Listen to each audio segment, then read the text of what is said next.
Hey there, everybody. Pardo here from Sea of Tranquility. We got a concert review for you here today.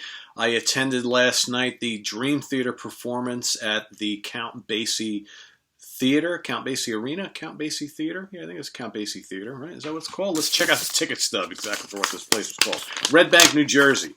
Let's see here. Count Basie Center. All right. Count Basie Center. All right, we'll go with that. In Red Bank, New Jersey, a very nice little place. I'd never been there before. Kind of like an old school theater type of thing. You know, probably been around for 100 years or close to that. Really nice, comfortable seats, great acoustics, really kind of grand, majestic, regal place. As far as how many people it holds, it's hard to say. I don't know. 2,000, 2,500, maybe something like that. Place was pretty packed. I don't know if it was sold out, but it was pretty damn close to it.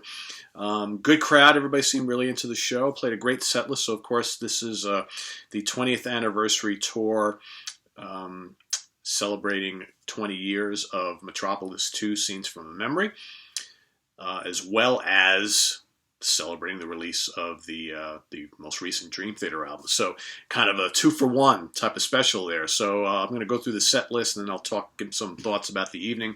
So kicked off, they did like a first act, which was mostly songs from the new album and a couple of the nuggets from the past, and then they went on a little bit of a intermission. So the first act, we had Untethered Angel, course, from the Distance Over Time album. A Nightmare to Remember, which is funny they picked that song, right? From an album that nobody really talks about much, the Chaos in Motion. Actually, no, sorry, that's from Black Clouds and Silver Linings. They played 2 tracks from 2 albums that you really don't hear much about. That was one of them. Then they went back. Then they went to Paralyzed, which was also from the new album. Barstool Warrior, which is also from the new album, and that has the title of that track has a lot to do with the new beer that Dream Theater are coming out with. Then In the Presence of Enemies Part 1, which is from the Chaos in Motion album. And then they ended Act 1 with Pale Blue Dot, which is also from the new album. So how did the new song sound live? Really, really good. Really heavy. For those of you who have the new Dream Theater album, it's more of a return to kind of that heavy progressive metal style after the grand concept album, The Astonishing, which for me was kind of really the only dud in their whole discography, in my opinion. That album just doesn't do anything for me, unfortunately. And I went to see them live, playing that whole album from start to finish, and I was like, oh my God, why did I do this to myself? Probably the only Dream Theater performance that I've seen, and I've seen them over 20 times, where I actually left before the set was over. I just couldn't take it anymore. I was just bored to tears, and there was no interaction with the audience. It was just them playing that whole album. And it's not a great album, sorry. I know there's probably some of you out there who love The Astonishing. Not really me. But anyway, back to this show. So the new songs sound great live. It was good to hear some of those kind of deep cuts from previous albums. Again, albums that have always been one of the good things about Dream Theater is that they tend to dip into their catalog and pull out nuggets that you wouldn't normally expect. At least that's traditionally what they've always done. They haven't done it too much in recent years since Portnoy left the band, but maybe they're getting back to that, which is kind of cool. So a good set list. I think, Paralyzed sounded great live. Pale Blue Dot, heavy tune, heavy riffs. And, the band firing on all cylinders. I thought James LaBrie sounded excellent last night. Petrucci, shredding as always. Jordan Rudess and Mike Mangini, very impressive. One of the things I loved about last night is that you could hear John Mayung so well throughout the set. I mean, his bass lines were, a lot of people complain that, you don't hear John live, you don't hear him much on the albums. You could hear everything he was doing last night. It's very good. Maybe, kudos to the sound crew as well as the theater itself. Just from our vantage point where we were sitting, it sounded really, really good. So after like a 15-minute break, they came to play the whole Metropolis Part 2, Scenes from a Memory, obviously from start to finish. So we got Regression, Overture 1928, Strange Deja Vu, which for me, one of the 3 highlights of the set. I mean, that's just such a great tune. It's so catchy and memorable, and it was just awesome. Everybody was singing along. It was just really cool for like longtime Dream Theater listeners to experience this album live once again, because I remember seeing them on that tour and how magical that was. they played the whole album on the tour, and here they are doing it again 20 years later. So very cool. So then, Through My Words, Fatal Tragedy, Beyond This Life, Through Her Eyes, and then of course the incredible Home, which was another one of the highlights of the evening. And again, such a powerful song with lots of great musical explorations. The fans were singing along to all the choruses and everything like that. Great. And then they launched into Dance of Eternity, which, for those of you who follow Dream Theater, that's one of the most complex pieces of music ever on any album. Just some jaw-dropping musicality. And I got to tell a funny story. So, had this couple sitting in front of us, and the wife or the girlfriend, whatever, she was pretty into the show. She was singing along to a lot of the stuff. She stood the entire show, and during that song, The Dance of Eternity, which, like I said, if you know the song, it's pretty sick. I mean, Petrucci and Rudess and Mayunga just do some incredible unison shredding and whatnot, just jaw-dropping musicality. And this woman, I was sitting right behind her, and I was watching her more than I was watching the band. She's sitting there, and she's like,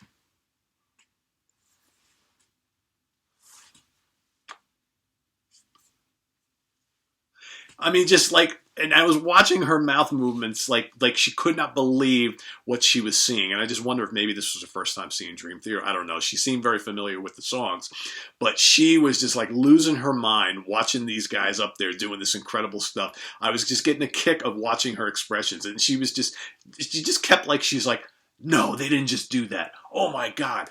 And she was literally just sitting there like, looking at her husband or boyfriend, and he was just like, I know. So it was a really cool moment. After that, they went into One Last Time, which is another great song. The Spirit Carries On, and then finally Free to end the Scenes from a Memory part of the set. Band goes off, and for 5 minutes or whatever, comes back out. A lot of people around me in the audience were like, oh, they're going to play it, right? They have to play it. I think a lot of people wanted to hear Metropolis after that. But what they did was they pulled out Pull Me Under, which, for my money, I've heard and seen them play that so many times over the years. I like Pull Me Under, but I would have liked to hear Metropolis as well. I think a lot of people did. And it's funny because, everybody was singing along and it was great. But I almost got the impression that LaBrie is probably sick of playing and singing that song. Because if you go back in time, his vocal style has changed a little bit over the years. He doesn't do that high-pitched shrieking like he did on those, on the first two Dream Theater albums he appeared on, Images and Words and the, God, I'm drawing a complete blank. Anyway, it doesn't matter. The album after that, I can't believe I can't remember the name of that album. It'll come to me. Anyway, he's obviously tempered his vocals a little bit, and he sings in different registers now. So he through a good portion of that tune, whenever the chorus came on and stuff like that, he would just hold the microphone up, and then at the end, he does on the album, he does all that kind of really high pitched wailing, and he was doing it live. But the look on his face is almost like he's like, God, why do we have to still play this song type of thing, But the fans got into it. Like I said, I think a lot of people around me were kind of really hoping for Metropolis, which would have been nice. Nice way to cap off this. But overall, a good show. They went on at 8 o'clock on the dot. I think the show was over by 10:40 or something like that. So about 2.5 hours or thereabouts, because the whole Metropolis 2 Scenes from a Memory album is roughly 80 minutes, right? Then you throw in the intermission and a good close to hour opening act. So it's a pretty long show. All right. But a lot of fun. Good crowd. Everybody was very respectful, very into it. My brother and I went to this killer Mexican, like a Mexican grocery store / restaurant for dinner, a couple blocks away from the venue, and had probably the best tacos I've had anywhere, even better than tacos I've had in Mexico. And unbelievable. And, they spoke little to no English in this place, and that's usually the best place, right? Because you're getting authentic food. And, for 30-something bucks, my brother and I ate tacos like you going out of style. You bring your own beer in there. Really cool place. Anyway, has nothing to do with the music. I know I don't want to bore you guys with my wonderful dinner last night. But yeah, a fun evening with Dream Theater. If you're going to see them on this tour, you're going to have a really good time. For me, again, I saw them do the Scenes from a Memory album back in the day when that album first came out. It was really nice to kind of relive that and experience it all over again 20 years later. And the album really holds up well. You know, there's a reason why that's my favorite Dream Theater album. It's got everything you love about the band. You know, it has the great melodies, the catchy hooks, and the just ridiculous musical interplay, as well as like kind of the heavy riffing and all that stuff. It's quite progressive. It's heavy. It's melodic. A great album.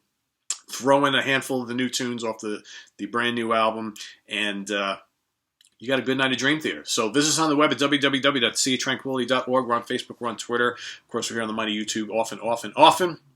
What's coming up next, you ask? How about some top 10 songs from Heart? All right? Stay tuned. Don't touch that dial. We'll see you real soon. Take care.